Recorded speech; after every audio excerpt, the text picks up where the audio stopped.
Hello வணக்கம் மக்களே. இன்றைக்கி நம்ம பார்க்கக்கூடிய இந்த வீடியோ ஸ்பான்சர் பண்ணுறது நம்ம பை மோட் அப்ளிகேஷன். இந்த பை மோட் அப்ளிகேஷனை உங்கள் மொபைல் ஃபோனில் டவுன்லோட் பண்ணி உங்கள் வீட்டுக்கு தேவையான கிராசரி ஜாமான்களை வாங்கி நீங்கள் பயன்பெற்றுக்கோங்க. ஓகே, வீடியோக்குள்ளே போகும். இன்றைக்கி நம்ம பார்க்கக்கூடிய டாபிக் நகைச்சுவை நடிகர் வடிவேல் அவர்களை பற்றி தான். வாங்க வீடியோக்குள்ளே போவோம். வடிவேல் தமிழ் திரைப்பட நடிகரும் பின்னணி பாடகரும் ஆவார். இவர் மதுரையைச் சேர்ந்தவர்.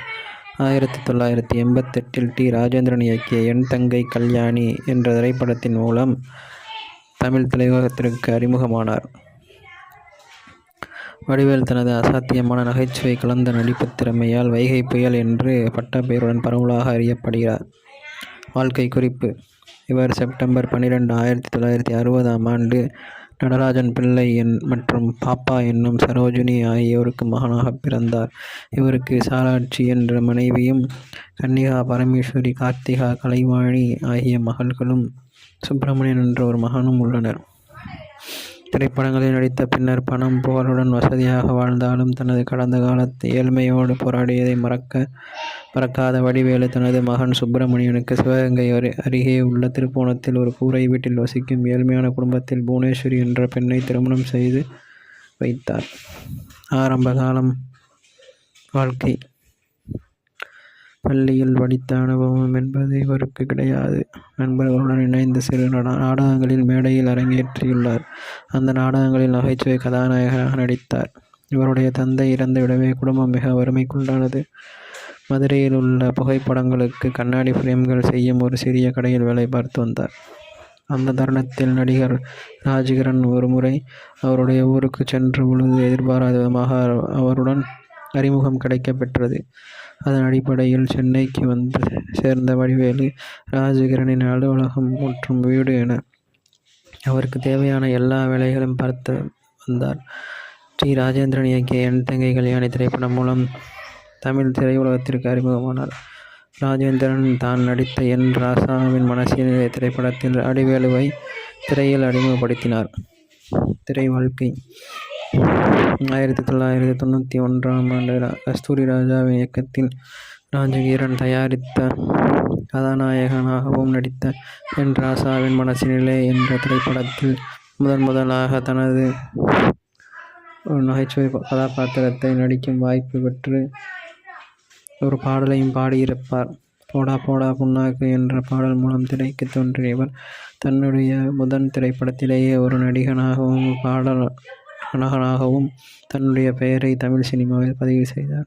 அதன் பிறகு மற்றும் ஒரு தயாரிப்பாளர் நடராஜன் மூலம் 1992ஆம் ஆண்டு ஆர்.வி. உதயகுமார் இயக்கத்தில் சின்ன கவுண்டர் என்ற படத்தில் கதாநாயகனாக விஜயகாந்திற்கு குடைப்பிடிக்கிற கதாநாயகனாக நடித்தார்.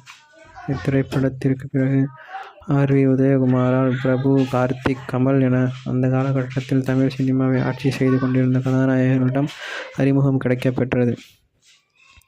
வடிவேலுவின் முதல் படமான என் ராசாவின் மனசினிலே திரைப்படத்தில் இருந்து இயக்குனர் சங்கரின் இயக்கத்தில் வெளியான காதலன் திரைப்படத்திற்கு முன்னர் வரை தமிழ் திரைப்படத்துறையில் புகழ்பெற்ற நகைச்சுவை இரட்டையர்களான கவுண்டமணி செந்தில் நடித்தது நகைச்சுவை காட்சிகளில் சிறு சிறு கதாபாத்திரங்களை வந்து சென்றார். ரசிகர்களின் வரவேற்பு: சின்ன கவுண்டர் திரைப்படத்தினை தொடர்ந்து வரவேற்றனா, செலவு பத்தனா, இளவரசன், சிங்காரவேலு, தேவர் மகன், காத்திருக்க நேரமில்லை, கிழக்கு செம்மையிலே, நிலக்குயில், மகாராஜன் என ஒரே வருடத்தில் பல படங்களில் நடிக்கத் தொடங்கிய இவர் குறுகிய காலத்திற்குள் அந்த காலகட்டங்களில் அசைக்க முடியாத நகைச்சுவை அரசர்களாக விளங்கி கொண்டிருந்த கவுண்டமணி மற்றும் செந்தில் இணையுடன் மூன்றாவது நகைச்சுவை நடிகராக வலம் வந்தார். தொடக்கத்தில் இவர் நடித்த அரண்மனை கிளி, கோகுலம், காதலன், ராசகுமாரன், வாட்ச்மேன், பொங்கலோ பொங்கல், காலம் மாறிப்போச்சு, ராசையா, முத்து, நந்தவனத்தேர், ஆனழகன், காதல் Desam, Sundara Purushan, mister Romeo, love birds, Ganga Gowri, Bharathi Kannamma, Tirupathi Ezhumalai Venkatesa, விரலிக்கேத்த வீக்கம், முதல்வன், வண்ணத்தமிழ் பாட்டு, கந்தா கடம்பா, கதிர்வேலம், கூட்டி வாழ்ந்தால் கூட்டி நன்மை, பாட்டாளி போன்ற திரைப்படங்கள் இவருக்கு ஏற்று நடித்த நகைச்சுவை கதாபாத்திரங்கள் தமிழ் சினிமா ரசிகர்களிடையே பெரும் எதிர்பார்ப்பை ஏற்படுத்தியது. சாத்திய வளர்ச்சி: ஒரு காலகட்டத்திற்கு பிறகு பல வெற்றி படங்களை முக்கிய கவனம் விளங்கிய இவர் 2000ஆம் ஆண்டு சேரனின் இயக்கத்தில் வெளிவந்த வெற்றி கொடிகட்டு திரைப்படத்தில் பார்த்திபனுடன் இணைந்து நடித்து நகைச்சுவை காட்சிகள் தமிழ் ரசிகர்களுடைய மாபெரும் கைத்தட்டலை பெற்றுத்தந்தது. அதனைத் தொடர்ந்து 2001ஆம் ஆண்டு வெளிவந்த ஃப்ரெண்ட்ஸ் திரைப்படம் இவருக்கு புகழை தேடித்தந்தது. தொடர்ந்து தமிழ் சினிமாவில் அனைத்து முன்னணி கதாநாயகர்களுடன் சேர்ந்து பல திரைப்படங்களில் இவர் நடித்துள்ளார். 2003ஆம் ஆண்டு வெளிவந்த வின்னர் திரைப்படம் அவருடைய சினிமா வாழ்க்கையில் மாபெரும் திருப்பத்தை ஏற்படுத்தியது. அத்திரைப்படத்தில் இடம்பெற்ற அனைத்து நகைச்சுவை காட்சிகளும் சிறியவர் முதல் பெரியவர் அனைவராலும் ரசிக்கப்பட்டது. வருத்தப்படாத வாலிபர் சங்கம் என்று ஒன்றை அமைத்து கைப்புள்ள என்ற கதாபாத்திரத்தில் அவர் செய்த நகைச்சுவைகள் உண்மையிலேயே நகைச்சுவையின் உச்சத்திற்கு கொண்டு சென்றது எனலாம். நினைத்து பார்த்தாலே சிரிப்பு வரும் அளவிற்கு உடல் அசைவு, உடை, முகம், பாவனை, வசனங்கள் என அனைத்திலும் முத்திரை வைத்திருப்பார்.